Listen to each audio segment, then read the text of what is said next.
Hello नमस्कार साथियों, आपका स्वागत है एक बार फिर से आपके अपने YouTube परिवार में। तो साथियों, आज के इस क्लास में हम देखने वाले यूपी जीके जो कि आपकी यूपी पुलिस परीक्षा के लिए काफ़ी महत्वपूर्ण हो सकते हैं। तो साथियों, इस क्लास में हम पूरे 40 सवाल लिए हैं। अगर साथियों आपने इस 40 में से 36 के सवाल दे दिए तो आपका यूपी जीके काफ़ी अच्छी तरह तैयारी चल रही है। तो साथियों, आपको पता होगा आपका एग्ज़ाम फरवरी के महीने में होना तय है, जैसा कि आपका एग्ज़ाम 18 फरवरी 2024 को तय हो चुका है। तो साथियों, आज से आपके पास बिल्कुल भी समय नहीं बचा है, मिला जुलाकर केवल 36 दिन बचा है।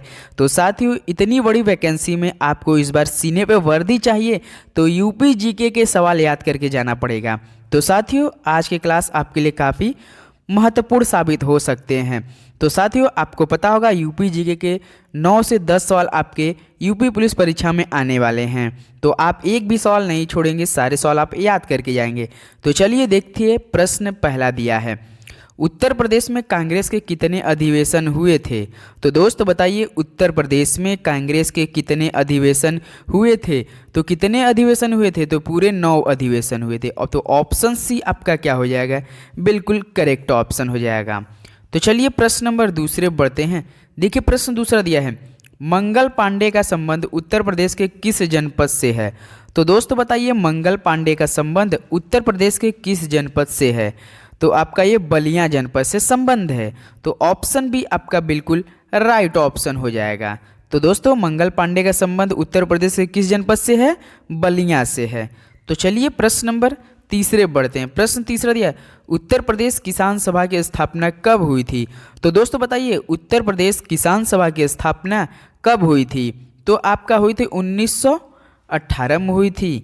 तो ऑप्शन सी बिल्कुल करेक्ट ऑप्शन है। तो दोस्तों, अगर आप इस चैनल पर नए हैं तो जरूर शेयर, लाइक, सब्सक्राइब करना ना भूलिए, क्योंकि आपका यूपी पुलिस परीक्षा के लिए हर दिन एक नया practice set previous year upload किया जा रहा है। तो आप चैनल से जुड़ेंगे तो आपका ही बेनिफिट होने वाला है। तो चलिए प्रश्न नंबर 4 देखते हैं। तो प्रश्न 4 दिया है, उत्तर प्रदेश का वह जिला जो नेपाल एवं बिहार दोनों से सीमा बनाता है। तो दोस्त बताइए, उत्तर प्रदेश का वह जिला जो नेपाल एवं बिहार दोनों से सीमा बनाता है तो कौन है दोस्तों? महाराजगंज है। तो ऑप्शन ए आपका बिल्कुल करेक्ट ऑप्शन है। तो चलिए प्रश्न नंबर 5 देखते हैं। तो प्रश्न 5 दिया है, उत्तर प्रदेश का कौन सा नवीनतम जिला एनसीआर में शामिल है? तो दोस्तों बताइए, उत्तर प्रदेश का कौन सा नवीनतम जिला एनसीआर में शामिल है? तो आपका कौन सा शामिल है? तो शामली है। ऑप्शन बी शामली बिल्कुल करेक्ट ऑप्शन है। तो चलिए प्रश्न नंबर 6 देखते हैं। प्रश्न 6 दिया है, उत्तर प्रदेश में कुल सीमावर्ती जिलों की संख्या कितनी है? तो दोस्तों बताइए, उत्तर प्रदेश में कुल सीमावर्ती जिलों की संख्या कितनी है? तो आपके 36 हैं। कितनी है? 36 हैं। तो ऑप्शन ए आपका बिल्कुल करेक्ट ऑप्शन है। तो चलिए प्रश्न नंबर 7 देखते हैं। तो प्रश्न 7 है, उत्तर प्रदेश का पूर्वी जिला है। तो बताइए, उत्तर प्रदेश का पूर्वी जिला कौन सा है? तो आपका बलिया है। कौन है दोस्तों? बलिया। ऑप्शन ए बलिया बिल्कुल राइट ऑप्शन है। तो प्रश्न नंबर 8 देखते हैं। तो प्रश्न 8 है, उत्तर प्रदेश का वह जिला जिसकी सीमा सर्वाधिक जिलों को स्पर्श करती है। तो दोस्तों बताइए, उत्तर प्रदेश का वह कौन सा जिला है जिसकी सीमा सर्वाधिक जिलों को स्पर्श करती है? तो आपका कौन है? बदायूं है। कौन है? बदायूं। ऑप्शन सी बिल्कुल करेक्ट ऑप्शन है। तो प्रश्न नंबर 9 देखते हैं। तो प्रश्न 9 है, निम्न में किस देश की सीमाएं उत्तर प्रदेश से मिलती हैं? तो दोस्त, ऑप्शन में किस देश की सीमाएं उत्तर प्रदेश से मिलती हैं? चीन, भूटान, नेपाल, बांग्लादेश। तो कौन सा देश है? नेपाल है। ऑप्शन सी बिल्कुल करेक्ट ऑप्शन है। तो प्रश्न नंबर 10 देखते हैं, निम्न में किस जिले की सीमा नेपाल से मिलती है? तो दोस्तों बताइए, निम्न में किस जिले की सीमा नेपाल से मिलती है?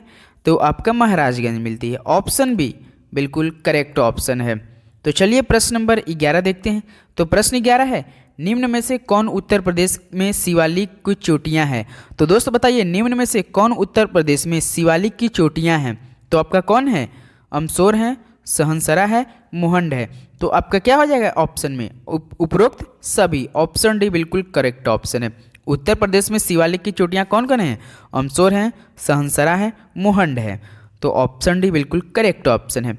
तो प्रश्न 12 दिया है, उत्तर प्रदेश में अवस्थित गंगा के मैदान की पूर्वी सीमा निर्धारित करती है? तो दोस्तों बताइए, उत्तर प्रदेश में अवस्थित गंगा के मैदान की पूर्वी सीमा निर्धारित करती हैं तो गंडक नदी। तो ऑप्शन ए गंडक नदी बिल्कुल करेक्ट ऑप्शन है। तो चलिए प्रश्न नंबर 13 देखते हैं। प्रश्न 13 दिया है, उत्तर प्रदेश के किस जिले में सबसे कम वर्षा होती है? तो बताइए, उत्तर प्रदेश के किस जिले में सबसे कम वर्षा होती है? तो आपका मथुरा में सबसे कम वर्षा होती है। ऑप्शन डी मथुरा बिल्कुल करेक्ट ऑप्शन है। तो प्रश्न नंबर 14 देखते हैं, गंगा नदी उत्तर प्रदेश के कितने जनपदों से गुजरती है? तो दोस्तों बताइए, गंगा नदी उत्तर प्रदेश के कितने जनपदों से गुजरती है? तो आपके 28 जनपदों से। कितने? 28, 28। ऑप्शन बी बिल्कुल करेक्ट ऑप्शन है। तो चलिए प्रश्न नंबर 15 देखते हैं, यमुना नदी उत्तर प्रदेश के कितने जनपद से गुजरती हैं? तो बताइए, यमुना नदी उत्तर प्रदेश के कितने जनपद से गुजरती हैं? तो आपके 19 से। ऑप्शन ए आपका बिल्कुल करेक्ट ऑप्शन है। इस क्लास में आपके चैप्टर वाइज के महत्वपूर्ण सवाल कराए गए हैं। तो चैनल पर नया तो जरूर सब्सक्राइब कीजिए दोस्त। तो चलिए प्रश्न 16 देखते हैं, गंगा नदी उत्तर प्रदेश में किस जनपद में प्रवेश करती हैं? तो दोस्तों बताइए, गंगा नदी उत्तर प्रदेश में किस जनपद में प्रवेश करती हैं? तो बिजनौर में। ऑप्शन बी बिजनौर बिल्कुल करेक्ट ऑप्शन है। तो चलिए प्रश्न नंबर 17 देखते हैं। तो प्रश्न 17 दिया है, निम्न में से कौन नदी उत्तर दिशा में नहीं बहती है? तो दोस्तों बताइए, निम्न में से कौन नदी उत्तर दिशा में नहीं बहती हैं? तो आपका कौन नदी नहीं बहती है? गंडक नदी नहीं बहती है। ऑप्शन डी गंडक बिल्कुल करेक्ट ऑप्शन है। तो चलिए प्रश्न नंबर 18 देखते हैं। प्रश्न 18 दिया है, निम्न में कौन नदी यमुना के सहायक नहीं है? तो बताइए, निम्न में कौन नदी यमुना की सहायक नदी है? केन या बेतवा या चंबल या कल्याणी? तो बताइए कौन है? कल्याणी है। ऑप्शन डी कल्याणी आपका बिल्कुल करेक्ट ऑप्शन है। तो प्रश्न नंबर 19 देखते हैं, उत्तर प्रदेश में सबसे ऊंचा बांध कौन सा है? तो दोस्तों बताइए, उत्तर प्रदेश में सबसे ऊंचा बांध कौन सा है? तो आपका रामगंगा है। कौन है? रामगंगा है। तो ऑप्शन डी आपका बिल्कुल करेक्ट ऑप्शन है। तो प्रश्न नंबर 20 देखते हैं, उत्तर प्रदेश में सबसे पुरानी नहर है? तो बताइए, उत्तर प्रदेश में सबसे पुरानी नहर कौन सी है? तो आपका पूर्वी यमुना नहर है। ऑप्शन ए पूर्वी यमुना नहर आपका बिल्कुल करेक्ट ऑप्शन है। तो चलिए प्रश्न नंबर 21 देखते हैं, निम्नलिखित में से कौन सा बांध उत्तर प्रदेश में नहीं है?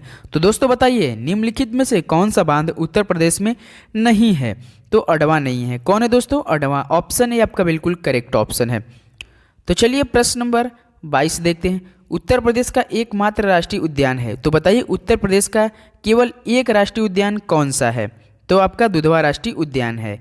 ऑप्शन ए दुधवा राष्ट्रीय उद्यान बिल्कुल करेक्ट ऑप्शन है। तो चलिए प्रश्न नंबर 23 देखते हैं, उत्तर प्रदेश के निम्नलिखित में से कौन सा वन्य जीव अभ्यारण्य 1975 में स्थापित किया गया था? तो दोस्तों बताइए, उत्तर प्रदेश के निम्नलिखित में से कौन सा वन्य जीव अभ्यारण्य 1975 में स्थापित किया गया था? तो आपका कतरनिया घाट। कौन दोस्तों? कतरनिया घाट। ऑप्शन ए कतरनिया घाट बिल्कुल करेक्ट ऑप्शन है। तो चलिए प्रश्न नंबर 24 देखते हैं, राज्य का न्यूनतम वन क्षेत्र वाला जिला है? तो बताइए, राज्य का न्यूनतम वाला क्षेत्र कौन सा है? वो भी वन क्षेत्र। वन क्षेत्र जिला कौन सा है? तो आपका भदोही जिला है। ऑप्शन ए बिल्कुल करेक्ट ऑप्शन है। तो प्रश्न 25, उत्तर प्रदेश का निम्नलिखित में से कौन सा क्षेत्र भारत को क्रांतिक प्रदूषित क्षेत्रों में सम्मिलित है? तो दोस्तों बताइए, उत्तर प्रदेश का निम्नलिखित में से कौन सा क्षेत्र भारत को क्रांतिक प्रदूषित क्षेत्रों में सम्मिलित है? तो आपका सिंगरौली है। कौन है दोस्तों? सिंगरौली। ऑप्शन डी बिल्कुल करेक्ट ऑप्शन है। तो प्रश्न नंबर 26 देखते हैं, हीरा उत्तर प्रदेश में पाया जाता है? तो हीरा उत्तर प्रदेश के किस जिले में पाया जाता है? तो आपका ये बांदा में पाया जाता है। ऑप्शन सी बांदा बिल्कुल करेक्ट ऑप्शन है। तो प्रश्न नंबर 27 देखते हैं, उत्तर प्रदेश में कोयले के भंडार पाए जाते हैं? तो बताइए, उत्तर प्रदेश में कोयले के भंडार पाए जाते हैं, कहाँ पर पाए जाते हैं? सिंगरौली क्षेत्र में पाए जाते हैं। तो ये किस क्षेत्र में उत्तर प्रदेश में कोयले के भंडार पाए जाते हैं? सिंगरौली क्षेत्र में। तो चलिए प्रश्न नंबर 28 देखते हैं, लोहिया ग्रामीण बस सेवा प्रदेश में कब प्रारंभ हुई थी? तो बताइए, लोहिया ग्रामीण बस सेवा प्रदेश में कब प्रारंभ हुई थी? तो आपका 2015 में लागू की गई थी। ऑप्शन ए आपका बिल्कुल करेक्ट ऑप्शन है। तो चलिए प्रश्न नंबर 29 देखते हैं। प्रश्न 29 दिया, राज्य का पहला तैरता सौर ऊर्जा संयंत्र बनाया जा रहा है? तो बताइए, किस राज्य में पहला तैरता सौर ऊर्जा संयंत्र बनाया जा रहा है? तो आपका ये रिहंद बांध में। ऑप्शन डी बिल्कुल करेक्ट ऑप्शन है। तो चलिए प्रश्न नंबर 30 देखते हैं। जनगणना किस सूची का विषय है? तो बताइए जनगणना किस सूची का विषय है? तो आपका ये संघ सूची का। किसके दोस्तों? संघ सूची का। ऑप्शन ए बिल्कुल राइट ऑप्शन है। तो चलिए प्रश्न नंबर 31 देखते हैं। उत्तर प्रदेश का वर्तमान लिंगानुपात है? तो बताइए उत्तर प्रदेश का वर्तमान लिंगानुपात कितना है? तो आपका 912 है, 912। ऑप्शन ए बिल्कुल करेक्ट ऑप्शन है। तो चलिए प्रश्न नंबर 32 देखते हैं। प्रदेश का सबसे छोटा जिला है? तो बताइए प्रदेश का सबसे छोटा जिला कौन सा है आपका? तो हापुड़ है। कौन है दोस्तों? हापुड़। ऑप्शन ए बिल्कुल करेक्ट ऑप्शन है। तो प्रश्न 33, सर्वाधिक अनुसूचित जनजाति वाला जिला है? तो बताइए सर्वाधिक अनुसूचित जनजाति वाला जिला कौन सा है आपका? तो आपका सोनभद्र है। कौन है दोस्तों? सोनभद्र। ऑप्शन सी बिल्कुल करेक्ट ऑप्शन है। तो प्रश्न नंबर 34 देखते हैं। उत्तर प्रदेश की जनसंख्या अधिक है? तो बताइए उत्तर प्रदेश की जनसंख्या अधिक है, किससे अधिक है? किस से? तो आप बता सकते हैं? तो साथियों एक तो बांग्लादेश से है, एक तो पाकिस्तान से है। तो आपका क्या हो जाएगा? ए सी दोनों करेक्ट ऑप्शन है। उत्तर प्रदेश की जनसंख्या अधिक है तो आपका एक तो बांग्लादेश से भी अधिक है और एक पाकिस्तान से भी। ए सी दोनों राइट ऑप्शन है, याद रखिएगा। बांग्लादेश से भी, पाकिस्तान से भी। अगर एक ऑप्शन आ जाए, अगर मान लीजिए केवल बांग्लादेश आए तो बांग्लादेश लगाएंगे, अगर बांग्लादेश न देकर पाकिस्तान लगाए तो पाकिस्तान पर दीजिए, क्योंकि उत्तर प्रदेश जनसंख्या दोनों देशों से अधिक है, बांग्लादेश से भी, पाकिस्तान से, याद रखिएगा। तो चलिए प्रश्न 35 देखते हैं। उत्तर प्रदेश में विधानसभा सीट है? तो बताइए उत्तर प्रदेश में विधानसभा सीट कितनी है? तो 403 है, 403 है। ऑप्शन ए बिल्कुल करेक्ट ऑप्शन है। तो चलिए प्रश्न नंबर 36 देखते हैं। उत्तर प्रदेश में सत्ता दल पार्टी है? तो बता सकते हैं उत्तर प्रदेश में सत्ता दल पार्टी किसकी है? तो इस समय भाजपा है। ऑप्शन ए बिल्कुल करेक्ट ऑप्शन है।